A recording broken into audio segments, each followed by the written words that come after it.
कोण कोणत्या धर्माचा आहे हे महत्त्वाचं नाही. सर्वांचा धर्म एकच आहे, तो म्हणजे मानवता धर्म.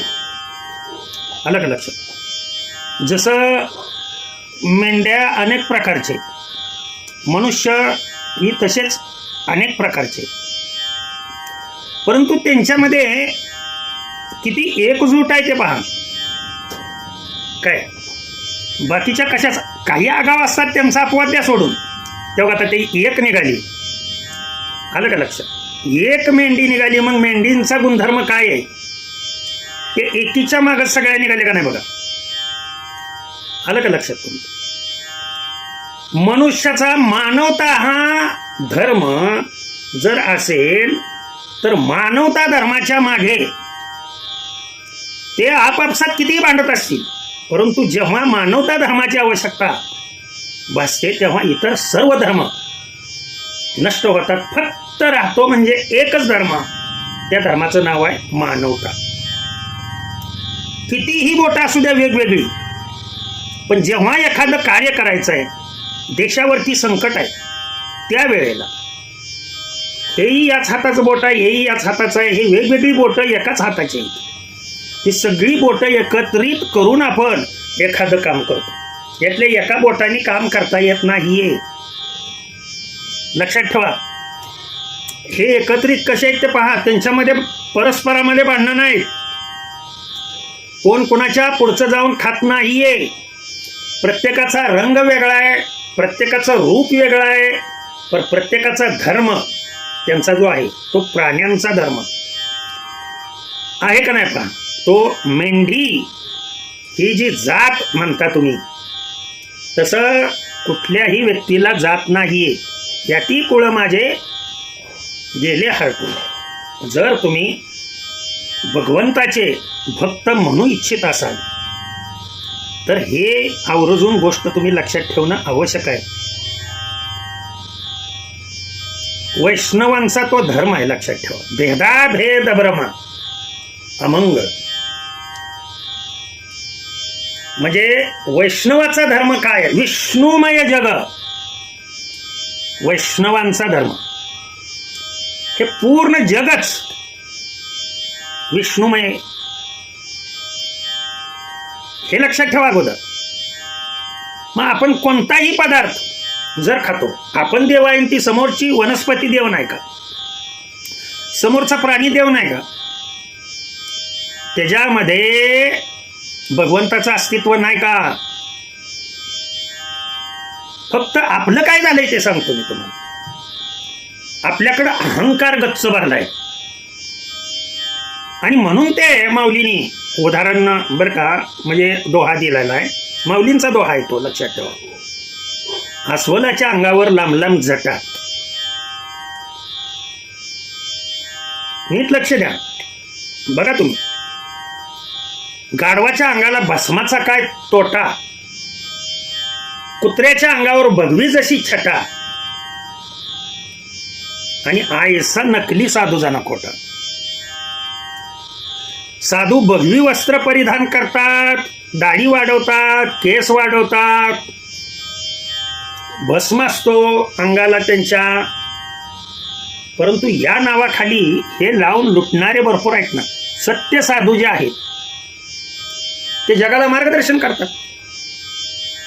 मठामध्ये काय काय जण मोफत शिक्षण देतात. का तुम्हाला त्यांच्यामध्ये साधूपण दिसेना? आणि तुम्ही जे चमत्कार करतात त्यांना जर साधू म्हणत असाल तर ते चुकीचं आहे. चमत्कार करणे हे साधूचं एक लक्षण आहे. म्हणजे जो चमत्कार करतो तो साधू असतो नाही. ज्ञानदान तो करतोय का? कारण ज्ञानदान असं आहे, लक्षात ठेवा, कधीही न संपणार.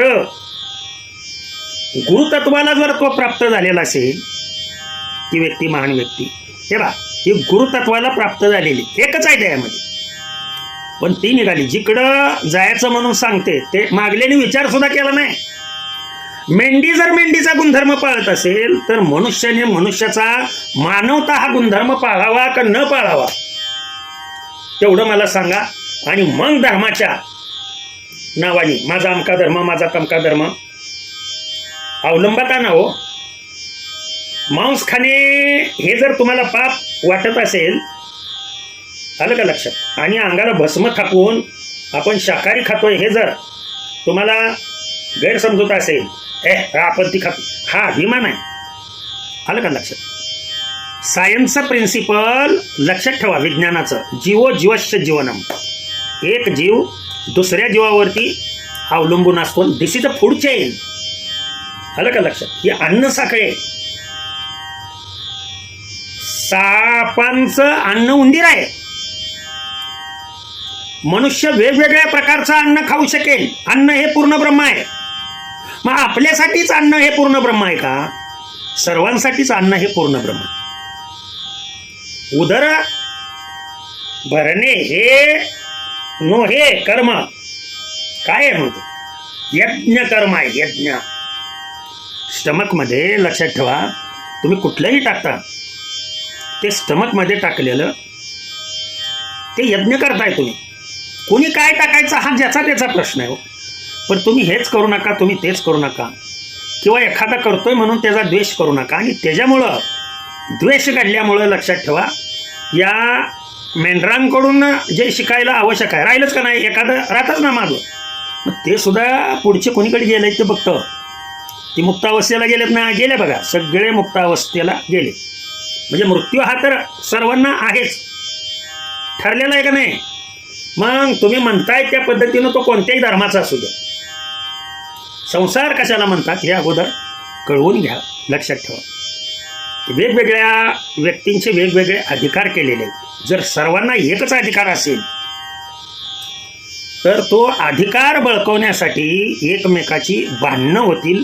आणि ही भांडणं आपण लावू इच्छित असाल तर हा तुमचा परमार्थ नाही आहे, असं माझं स्पष्ट मत आहे. हे माझं पर्टिक्युलरली मत आहे. मी कुणावरती टीका करतोय, कुणावरती अजिबात नाहीये. हे माझं पर्टिक्युलरली मत आहे. तुम्ही या मताशी सहमत असावंच अशी मूर्खासारखी मी इच्छा करत नाहीये. आलं का लक्षात. कुणाला ते वाईट वाटेल, कुणाला ते पटेल, रुचेल, म्हणून ज्ञान देणं, खरी वस्तुस्थिती मांडणं हे माझं कार्य. अनेक गोष्टीवरती आपण चर्चा केली. फक्त मानवता एकच धर्म आहे. त्या मानवता धर्मानुसार वागायला शिका, ते आचरणात आणायला शिका, आणि हे प्राण्यांकडून तुम्ही शिकावं.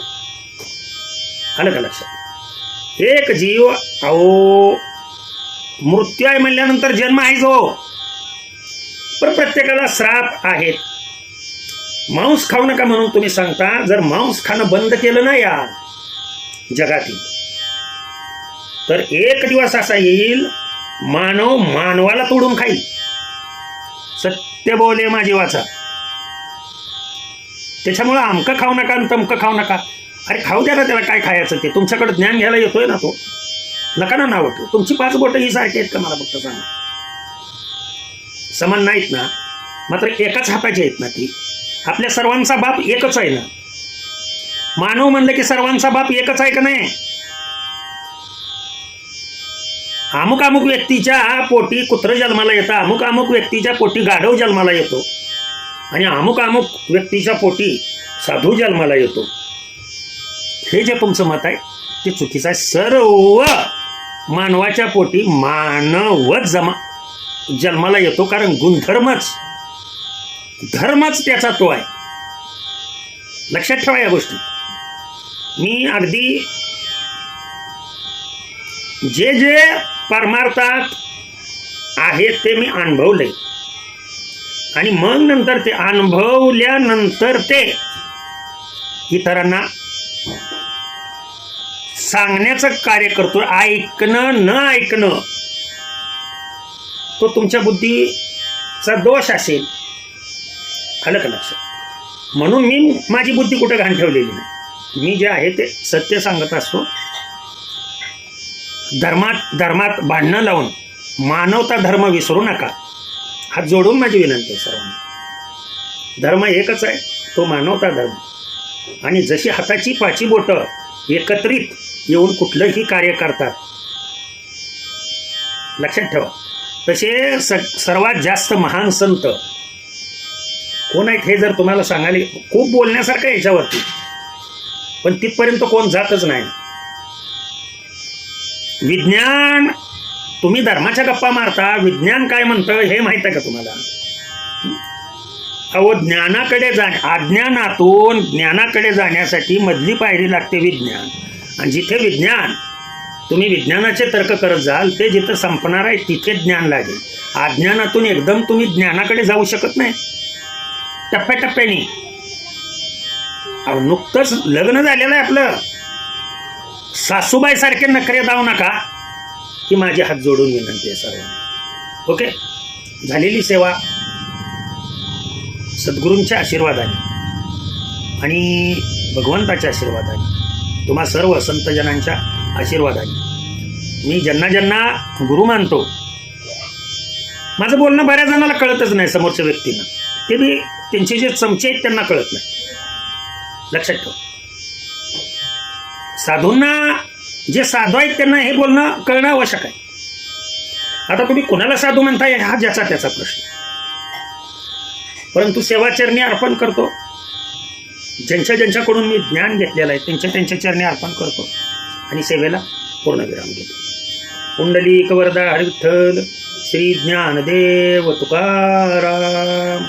विठाला विठाला विठाला विठाला विठाला विठाला विठाला विठाला विठाला विठाला विठ्ठल विठ्ठल विठ्ठल विठ्ठल विठ्ठल विठ्ठल विठ्ठल विठ्ठल विठ्ठल विठ्ठल.